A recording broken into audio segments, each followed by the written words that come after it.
Hello there, many thanks for joining us here on Herman Manyora's YouTube channel. My name is Evan Sokinyi and welcome to another episode of the Candy Talk. Well, as usual, I'm here with Professor. How are you, sir? Good. You look nice. Thank you. So to say. Good. Do you think the kind of intervention that has been made by the president to curb banditry in the North Rift will actually surface? I did an article in Nairobi Review and I said the military will do what the police have not been able to do because they are better trained, better equipped, more disciplined. But it will not be a lasting solution. Yeah. That situation is too complex to be managed by force. Yeah. I listened to George Natembe, of course, the governor for Trans Nzoia, talking, and of course, he's been the regional commander in that area, and I think he best understands what is taking place there. And when you heard him actually speak, I was wondering, like, seriously, do we even have a country here? Like, is it true that our police officers who are supposed to fight bandits in that area are not even well kind of taken care of, they're not even well paid, and so where are we headed as a country when we continue behaving this way? And how can that this problem actually be solved so that we send there police officers who are well equipped and well resourced? We live in a country where people worship money, where all attention, national attention and effort and resources are geared to one thing: those in a position making billions for themselves. There is no time left, no energy left, no focus for anything else. It's as simple like that. When people think about the police, they think in terms of the tenders within that area. Who will supply the boots? Who will supply the uniform? You know, who will supply what and what? Nobody ever sees anything outside making money. So some of these things may sound outrageous, but they happen. It's because nobody cares for this country. Yeah. Okay. There isn't a single person in leadership in this country who wakes up, like I've said before, wakes up to say, today I'm going to work for the people of Kenya. No, they wake up to say, how much money am I going to make? What deal am I going to cut? Yeah. Do you think there is that sort of lack of goodwill between the political class and our administrators on the ground to actually solve this problem, and that is actually something that could be blamed for what we're witnessing right now? Of course, there's disconnect between up and down. Middle level officers get frustrated until they give up, as they see their seniors engaging in making money instead of... You see, you have had even doctors complaining. Things like gloves can be missing. What you need to save a life in hospital, it's not there. But people are busy becoming billionaires, COVID billionaires, Kemsa billionaires, and the Afya scandal. People selling a container, an empty container, 10 million when it is 400,000. And yet, those who require support down there, they can't get it. This is your country. Yes. So I'm not surprised about anything that Natembe said. Yes. So what we were wondering here, because obviously after that kind of uproar from the leaders actually who are from the north, and they actually called on the president to bring in the military, and we've seen sort of a joint operation involving the military, especially the KDF and the police therein. So what I'm definitely concerned. After, perhaps we do not even know whether it's going to succeed, because the other steps, or rather the other measures that had been taken, definitely all of them failed. And these one now here, assuming it goes through and then these people successfully do this, this is a cultural, perennial problem. What then are we supposed to do after that? Will the military still remain in those areas, or will they be You lifted? know, there are many factors responsible for the mess in the North Rift. But you can isolate the two that you must touch on for sustainable peace, which is, one is poverty. Another one is what you choose to call modernity. To make the man live his primitive ways. And I'm using the word primitive with a lot of caution. In other words, to live like a modern person in a modern world. But this is related to the first problem of poverty. So unless you deal with those, others are because of this major problem. So even the cultural issue which you must deal with to manage the banditry is tied to these two, of poverty and civilization, if you wish. So the culture is too powerful. These guys cannot succeed because the culture has created a certain human being whom you can't manage with your gun. He's more sophisticated than you. These are children, these are people whose children grow up knowing what a gun is. You can't marry somebody's daughter unless you can protect that daughter of somebody. And to protect that daughter means how many guns you have. A 5-year-old child can dismantle a gun, clean it, oil it, and reassemble it. 5 years, 6 years, 7 years. Those are not people you are going to go with, approach with force. So the culture has hardened that person. He's a warrior par excellence. Culture also has created a certain worldly view. To change somebody's worldly view is also not easy.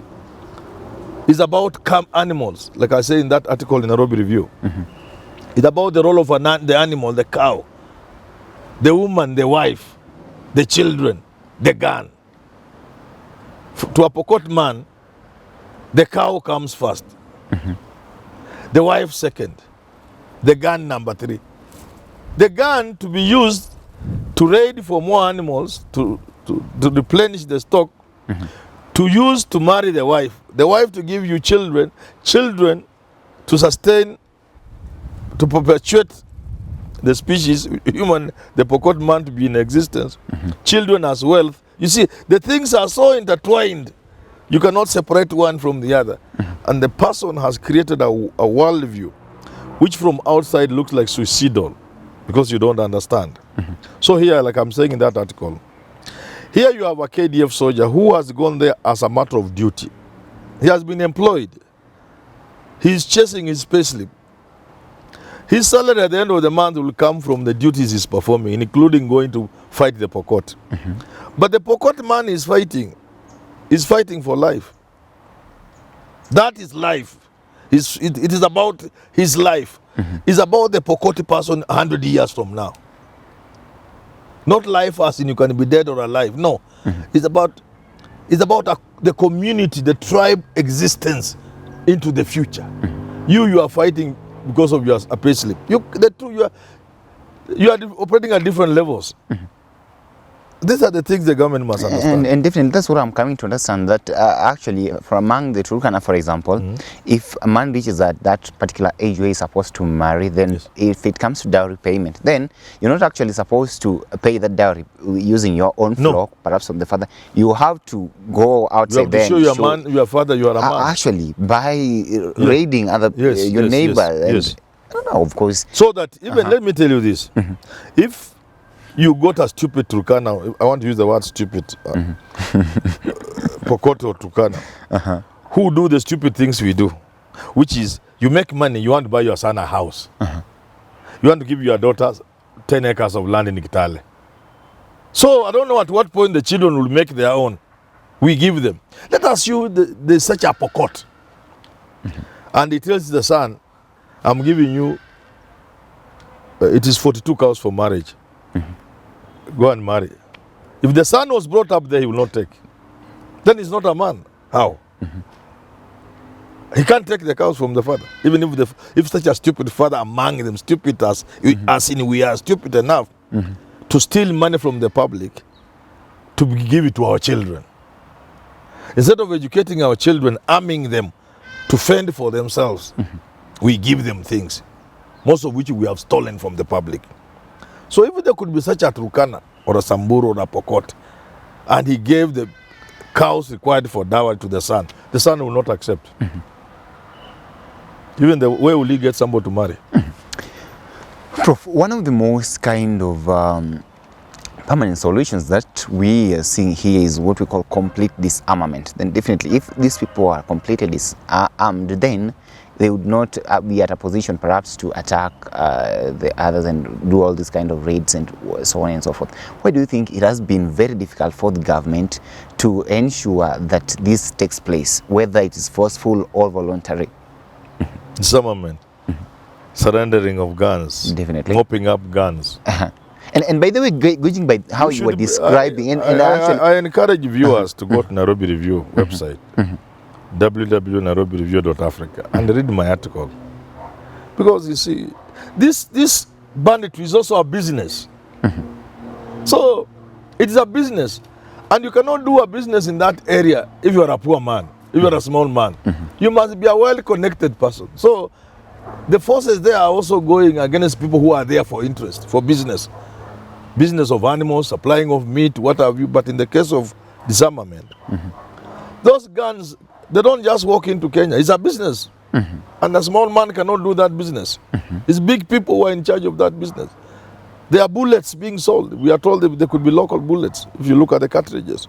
So because it is a business, it's not easy to deal with disarmament. But more importantly, when Kindiki or President Ruto say, we are coming for your guns, they cross into Uganda and keep the guns there. Then they come back and give you very dirty, rusty, useless guns. The sophisticated one, they go with them to Uganda and that is actually or Sudan, among the Toposa and the rest. They hide them there. Then they come back and give you useless guns. Then you say you have mopped up guns. That's actually, foolish. Actually, that's what I heard Governor Natembeya saying. Yes. That if, for instance, if a Pokot guy or other man owns at least 6 guns or so, when it comes to this issue of surrendering these arms, he'll give at least 1 or 2, and then keep the rest. You keep the rest. So definitely, now there are those who will take them across the border. There are those who will have them among animals, and you cannot, like Vietnam War, like I've said in that article. Americans were unable to win that war because you could not know who was the soldier, who was armed, who was an innocent villager. You get it? So they are like that. But again, and this is very important, if you go for the Pokot or this fellow, the Marakwet, by force, in that difficult terrain, and they have guns, they know you are going for it. They cannot surrender very easily. They will fight you. And they'll be very fierce fire exchange. We've seen in Laikipia. Actually, our forces have been unable to face the fire of those guys. But even those people are able to shoot, actually, even the guys who are operating with the helicopters up here. So they are able to shoot until all the helicopters come down and you're like wondering what is actually happening here. If you threaten them completely with air fire, they can bring those things down. They have what it takes to bring those things down. Yeah. But if you are just hovering around and scaring them and what, they allow your helicopters to move around and you feel great. But you try using fire from the air, they will bring those things down. That's just how bad it is. They have very sophisticated weapons. Even the courier showed it. Kenyan forces there were scared some times back. I don't know how long that ago. It's quite some times back. It's also not easy. So this problem requires a much more thoughtful approach than just force. If these guns are so important to these people until you say that for them it's the cow, then the wife, then the gun, then I doubt if it will be very easy for them. It's not easy. No, it's not easy. To let anybody saying it's easy is lying to government. It's not easy. Now, a man without a gun is not a man. He would rather die than be naked. To be without a gun is to be naked. Is to be useless. You can't protect your wife. You can't protect your animals. You can't get more animals. So you had better die. And of course, when the government plans some of these things, I understand they have informants who actually do tell them, or rather do communicate to them, and the raid is on such and such a date, so they definitely know. They know them. Why I've told you, even the chief in that area, he's part of them. The chief cannot say anything against his people. He's the one who gets all government secrets and share with these people. It is a business to many people there, and those people are not small people. They are big in government and elsewhere. In community, in politics. So, the business in those areas cannot be done by you and I. Can only be done by powerful people. So you are up against also power. It's just like drugs. If you want to know this, if you want to approach this issue, approach it as if you are approaching drugs. Because these huge cartels, but if you just go with a gun shooting, they will find guns there that are more powerful than our KDF has. And definitely, I understand that the leaders from these communities cannot actually come out and speak the truth. And of course, they'll be like, they want to defend their own, because the next time. They are also looking to be heroes. People want to replace the late Lotodo, for example. A tough, warlike leader. It's not a simple matter. It's difficult, but KDF has the training, the experience, the toughness, the discipline to be able to at least take this problem to a certain level. by solving it to a certain level. Final, a number of people would say that perhaps the only solution, another solution that perhaps could be used is like now absorbing these people, rather recruiting them into the defense forces or rather the police.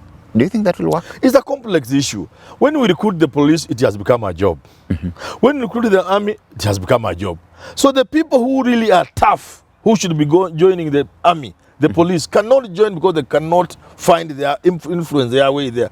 So we take boys there who are softy because we have influence as parents, as relatives. Now we leave the hardened people in the village. Now if you take these softy boys from the police who went there because their fathers, not because they have what it takes to be a policeman, they will not face those guys there. Those are tough guys. But if you recruited from among them, tough guys from there, you could be heading somewhere. Set a thief to catch a thief. And definitely, I understand that some of them are even ex-military personnel. That's another problem this country has. We do not mind how many ex-servicemen are in the public there, jobless. This country has sacked police, and I'm sorry to say this, because I have evidence. This country has sacked police, some of them on very flimsy grounds, including my own brother or cousin, who was found sleeping at night. Did they know whether he was suffering from sleeping sickness, or whether he was unwell, or whether he had taken some medicine which made him sleep? I went up to the file because I somewhat check. Sleeping on duty. You've sacked people from the police. You've released them into the public. With all that They are skills and trained. everything. They know how to handle. I was talking to somebody yesterday. He's a commando, wreck squad, trained, and he's been sacked. Over a very useless thing because some inspector woman told her, fukuza hizo ng'ombe kutoka zinaenda kukula nguo zangu kwa kamba. And the guy said, no, I'm not going. Do you think so those are some of the problems we must recognize. Let us start doing the things we can do. Let's find out how many ex-servicemen are outside there and what are they doing outside there. That's why America has a veteran department, a very important ministry department. What are the police we have dismissed in the recent past? What are they doing? You see? Why were they dismissed? Can we rehabilitate them? Can we give them special duties? We recall them. In the future, instead of sacking a policeman you have trained for 16 months at GSU, commando, why not change duties, rehabilitate him, counseling, what have you, instead of kwenda nyumbani?